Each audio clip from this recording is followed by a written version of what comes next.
Learning outcome આપી હતી કે ભાઈ ત્રિકોણના બે ખૂણાના માપ તમે જાણતા હો તો ત્રીજા ખૂણાનું માપ તમે કેવી રીતે શોધી શકો.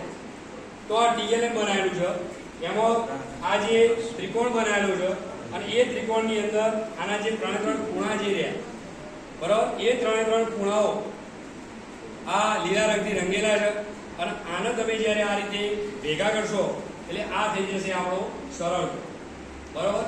અને આ ત્રિકોણના ત્રણેય ખૂણાનો માપનો સરવાળો 180 અંશ બરાબર.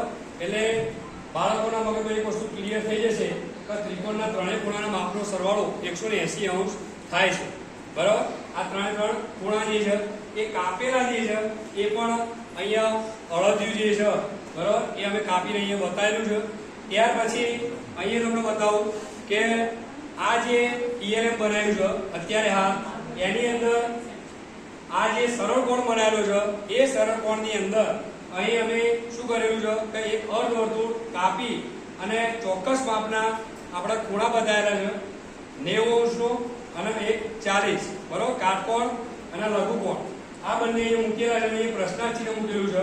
અને હવે એવું પૂછવામાં આવ્યું કે બે ખૂણાના માપ આપેલા હોય તો ત્રીજા ખૂણાનું માપ કેટલું થાય.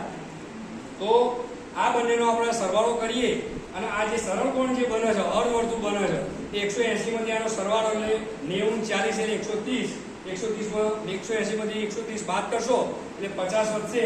એટલે આ ખૂણો જે સરળતાથી ચોંટાડેલો છે એ ખૂણો કેટલા માપનો થશે હવે 50 નો.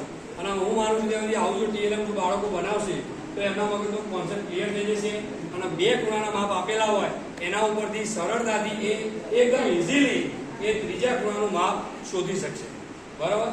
અને એવા બીજા અહીં આવો એક ત્રિકોણ મેં બનાવેલો છે બરાબર, એક 60 અંશનું ખૂણાનું માપ છે, 50નું અને 30નું શોધવાનું છે. તો આવું ઉદાહરણ તમે આપો તો એનું મગજમાં એક વસ્તુ ક્લિયર થઈ ગઈ. ત્રિકોણના ત્રણેય ખૂણાના માપનો સરવાળો 180 અંશ થાય તો 60 ને 50 એટલે 110, તો 180 માંથી 110 જાય એટલે ત્રીજા ખૂણાનું માપ જે છે એ 70 અંશ થશે બરાબર. અસ્તુ, જય હિન્દ, જય ભારત.